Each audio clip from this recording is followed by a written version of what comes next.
రండమ్మా కాఫీ తాదు కానీ కూర్చోండి అమ్మా. ఏంటి స్వామి ఇతను? చాలా మంచోడమ్మా, మెగాస్టార్ సినిమాలు చూసిన వాళ్ళు అయిపోతాడు.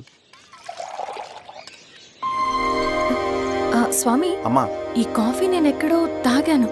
మేడంకి స్పెషల్ కాఫీయా? ఏయ్, చూచి. పద మేడం మందులు రాసుకో చూచి. Thank you. పద కూర్చో.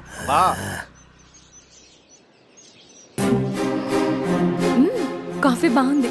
ఎవరు చేశారు? మా రవణ పెట్టాడమ్మా. రవి? ఎవరు రమ్మను?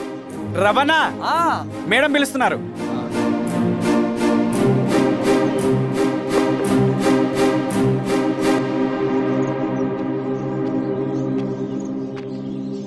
ఇతనే రవణ. శిరీష మీరా? రవి నువ్వేంటి ఇక్కడ? కాఫీ బాగుందా? చాలా. అది కాదు రవి, నువ్వు ఇక్కడ? ఈ హోటల్ మనోల్దే. మన ఫ్రెండ్స్ అందరు బాగున్నారా? చాలా బాగున్నారు. అవును మీరేంటి? ఏమైంది అన్నా అన్నా ఏమైందన్నా? అన్నా లే అన్నా. స్వామి త్వరగా కార్తీ. జాగ్రత్త. అన్నా త్వరగా పట్టి అన్నా. అన్నా త్వరగా పోనీ.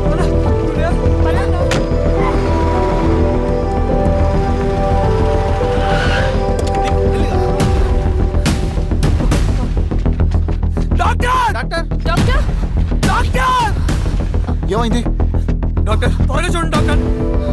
లోపల తీసుకురండి.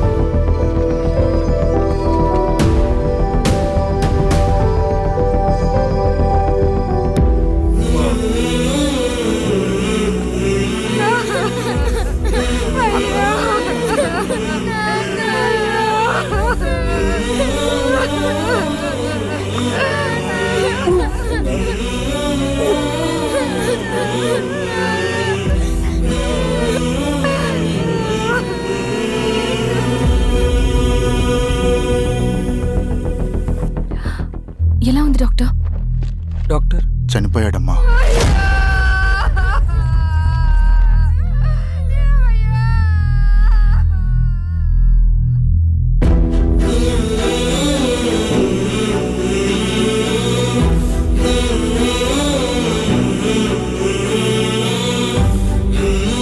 ఆ పేపర్స్ ఏంటి రవి? అతని భూమికి సంబంధించిన పేపర్స్. ఒక సంవత్సరం నుంచి ఈ పేపర్స్ పట్టుకుని ప్రతిరోజు ఎంఆర్ ఆఫీస్ చుట్టూ తిరిగేవాడు. భూమిని తాకట్టు పెట్టి అప్పు తీసుకున్న పాపానికి టైంకి వడ్డీ కట్టలేదని అప్పిచ్చిన ఆ దొర ఎంఆర్ఓ ఆఫీస్లో లంచం ఇచ్చి భూమిని తన పేరు మీద రాయించుకున్నాడు. ఈ ఎంఆర్ఓ ఆఫీస్లో ఎవరు నిజాయితీగా పనిచేయట్లేదండి. చెట్టు కట్టి నరకాలు ఒక్కొక్కడిని. నరికేడవేంటి రవి? నువ్వు కాగితం మీద ఒక బొమ్మ గీస్తావు, ఒక చోట సరిగ్గా రాదు, ఏం చేస్తావు? ఎరేజర్తో సరిచేస్తావా, లేకుంటే ఆ పేపర్ని చింపేస్తావా? మరి మనుషుల విషయంలో ఎందుకు రాదు ఆ ఆలోచన? తప్పు చేసిన ప్రతి ఒక్కరిని నరుక్కుంటూ పోతే చివరికి మిగిలేది మనుషులు కాదు, శవాలు.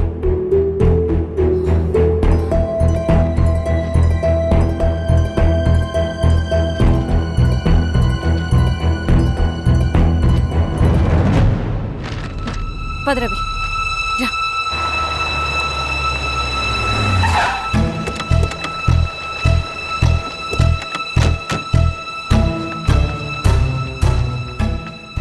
పానుకోటి నర్సయ్య ల్యాండ్ ఎవరు చూస్తున్నారు? మీరెవరు? ఇదిగోండి అప్లికేషన్. ఇది డిస్ప్యూట్ ల్యాండ్, ఎవడేం చేయలేడు. నీ నిర్లక్ష్యం, నీ లెక్కలేనితనం వల్ల ఒక నిండు ప్రాణం పోయింది. ఒక కుటుంబమే రోడ్డు మీద పడింది తెలుసా? ఏంటమ్మా గొడవ?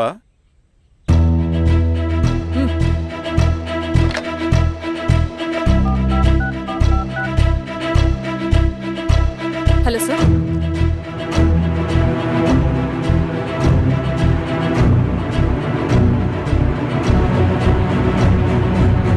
Okay sir. You are dismissed. Peon, నేను ఒక పేపర్ ఇస్తాను, అది కలెక్టర్ గారికి ఫ్యాక్స్ చేయి. అలాగే మేడం. ఎవరమ్మా మీరు? ఈ ఊరికి కొత్తగా వచ్చిన ఎంఆర్ఓ.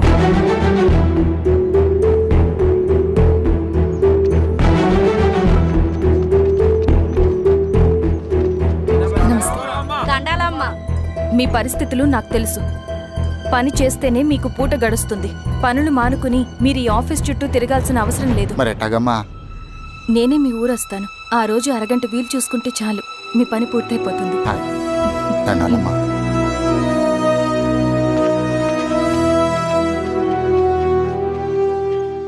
ఎన్నిసార్లు తుడుచుకున్నా పోతాయి, కానీ వీళ్ళ నిర్లక్ష్యంతో పేదవాళ్ల ప్రాణాలే పోతున్నాయి. అన్నయ్య, మన ఊరి సమస్య పేదరికం కాదు, నక్సలిజం. నాలాంటి ప్రభుత్వ ఉద్యోగులు వాళ్ళ డ్యూటీలు సక్రమంగా చేయకపోవడం వల్ల విసిగిపోయిన జనం అడవిలో వాళ్ళ హెల్ప్ తీసుకుంటున్నారు. ఒక వ్యవస్థ ఇక్కడ సరిగ్గా పనిచేయనందుకే మరో వ్యవస్థ అక్కడ పుట్టింది. అందుకే నా పన్నం చేయనివ్వండి. స్నానం చేసి రండి, భోజనం చేద్దాం.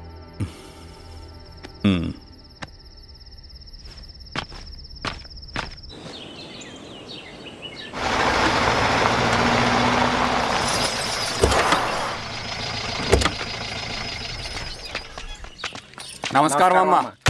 నమస్తే. ఇలా రండి. మీ ఊరు నుంచి కొందరు ఎంఆర్ఓ ఆఫీస్లో అప్లికేషన్స్ ఇచ్చారు. తను వాళ్ళ పేర్లు చెప్తారు, వాళ్ళని పిలవండి. అలాగే మేడం. వెళ్ళండి. Madam, coffee. నువ్వెప్పుడు వచ్చావు రవి? మీరు గంటకోసారి కాఫీ కావాలంటారు కదా, మాటి మాటికి వెళ్ళి రావడం ఎందుకని వచ్చేసా.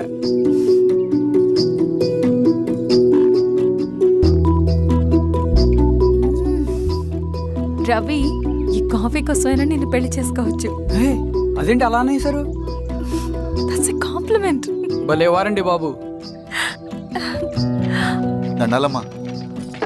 నమస్తే. ఇలా ఇవ్వండి. చెప్పండి, మీ సమస్యలేంటో. పేరు తలుపుల వీరాంజనేయులు. ఉన్నది 3 ఎకరాల పొలం. చెన్నుపాటి ధనుంజయరావు అనే మహానుభావుడు అందులో 2.5 ఎకరాల భూమిని తన పేరు మీద రాయించుకున్నాడు. అడిగితే నీ దిక్కున్న చోటు చెప్పుకోమన్నాడు. దిక్కులేనాడు కాబట్టి 1/2 ఎకరం భూమి మీదే పెద్ద కుటుంబాన్ని నెట్టుకొస్తున్నాడు. అవునమ్మగారు, ఆ పొలం ఎలాగైనా తిరిగి ఇప్పించేయండి అమ్మగారు. ఆ పొలం కోసం 3 సంవత్సరాల నుంచి తిరుగుతున్నాను అమ్మగారు. వీరబాబు, వీళ్ళందరి దగ్గర కలెక్ట్ చేసుకో. మేడం, దాదాపుగా ఇక్కడ ఉన్న వాళ్ళందరి పరిస్థితులు ఇవే. వీళ్ళ సమస్యలు పరిష్కారం కావాలంటే మాట్లాడాల్సింది వీళ్ళతో కాదు మేడం, మన ఊరి పెద్ద మనుషులతో. ఆహా. ఇందు మూలంగా 50 మంది గ్రామ ప్రజలకి తెలియజేయదేవనగా శ్రీరామగిరి గ్రామ పంచాయతీ మోతుబరి రైతులు, సన్న చిన్నకారు రైతులందరూ రేపు ఉదయం 10 గంటలకి ఎంఆర్ఓ ఆఫీస్ దగ్గరికి రావాలా.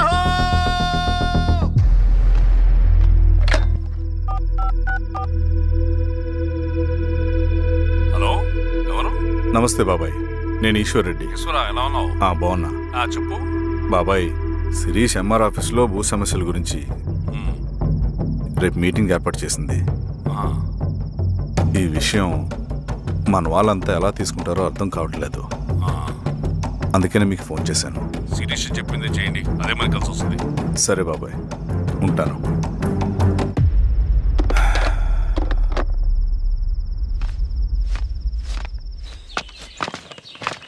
నమస్తే మేడం.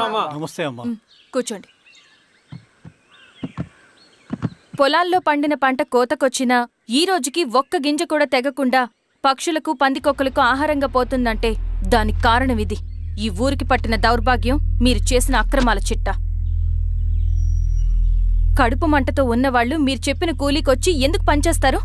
దౌర్జన్యాలు చేసి దిక్కున్న చోట చెప్పుకోమన్నారు. ఇప్పుడు అడవే వాళ్ళకి దిక్కైంది. అది ఎవరి తప్పు?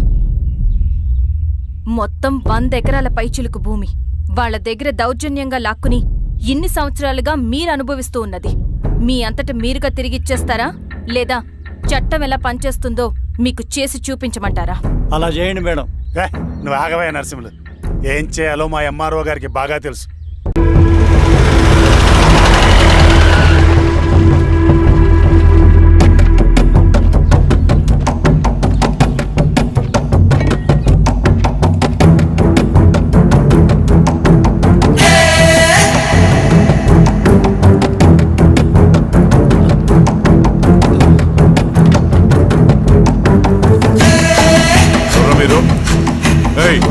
ఏంట్రా అది?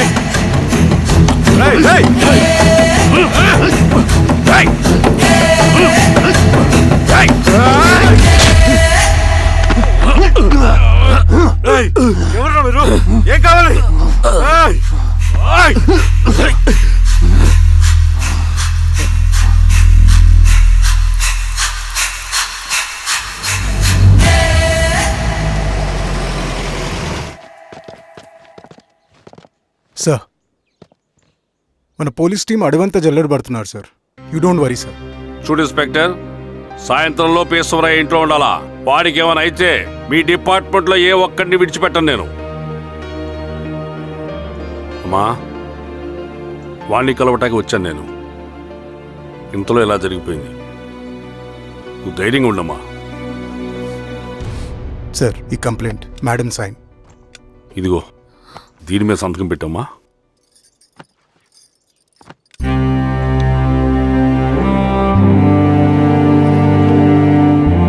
వెళ్ళండి, ముందే పని చూడండి. సార్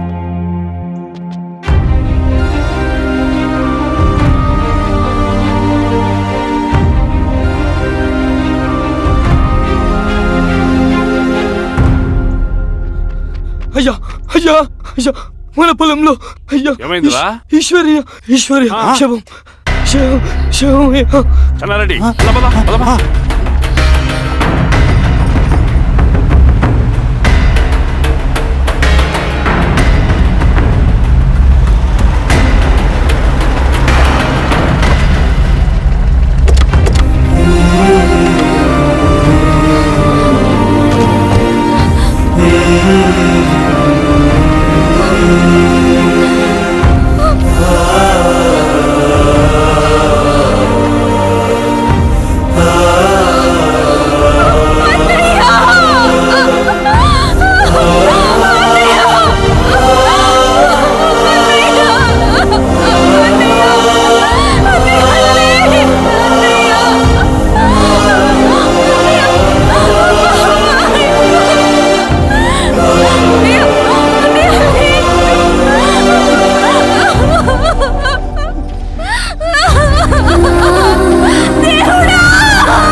అలాగే సార్.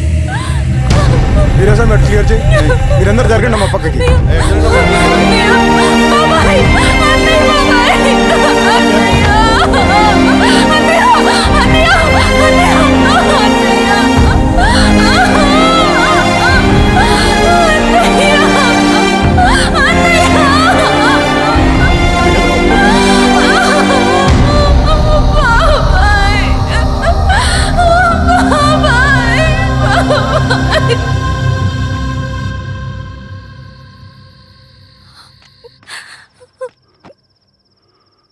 ఊరుకో అమ్మా, ఊరుకో.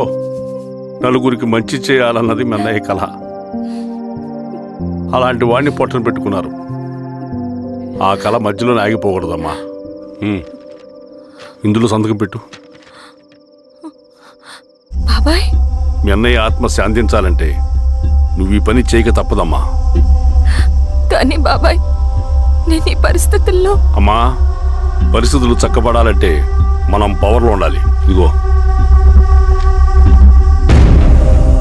నువ్వు పెట్టిన ఆ ఒక్క సంతకం చాలా మంది జీవితాలు మార్చింది. నువ్వు పెట్టబోయే ఈ సంతకం ప్రజాస్వామ్యాన్ని బతికిస్తుంది. పెట్టమ్మా.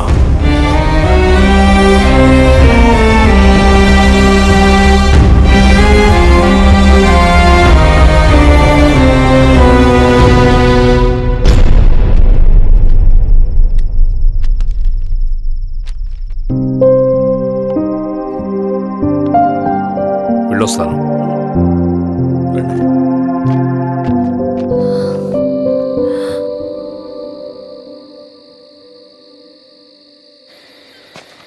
లాల్ సలాం కామ్రేడ్. లాల్ సలాం. పినపాక మండలం జెడ్పీటీసీ అభ్యర్థిగా సురేషారెడ్డి.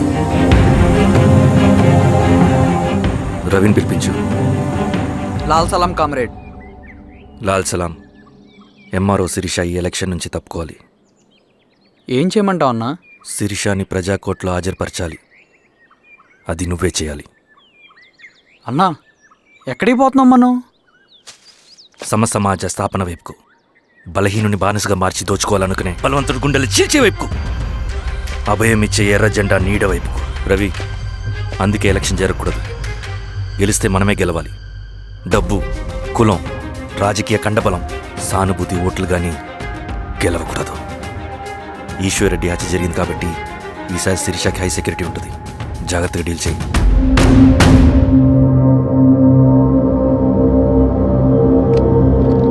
ఇక్కడ విప్లవ లక్ష్యాలకే తప్ప ఎమోషన్కి చోట్లేదు రవి.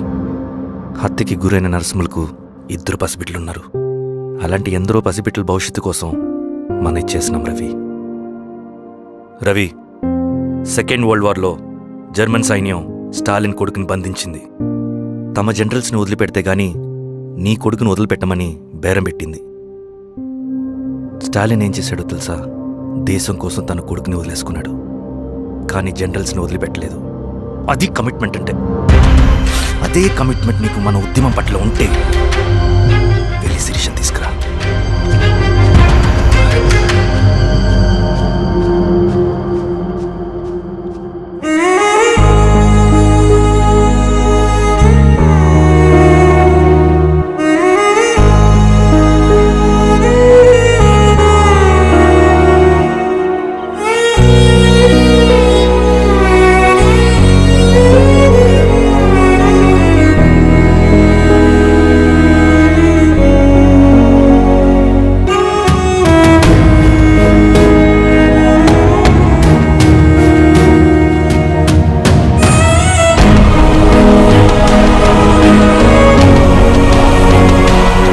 అదే కమిట్మెంట్ నీకు మన ఉద్యమం పట్ల ఉంటే వెళ్ళి శిరీషను తీసుకురా.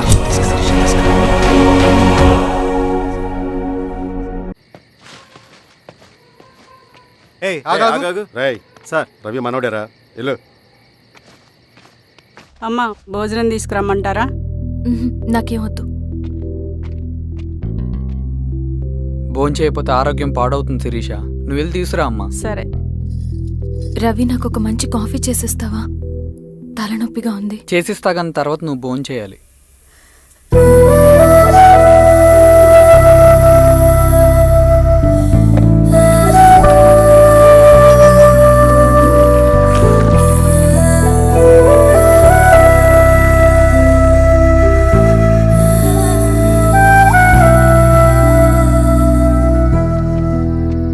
మీరేంటిలా?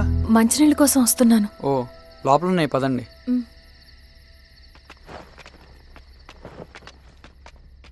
ఇదిగోండి మంచినీళ్ళు.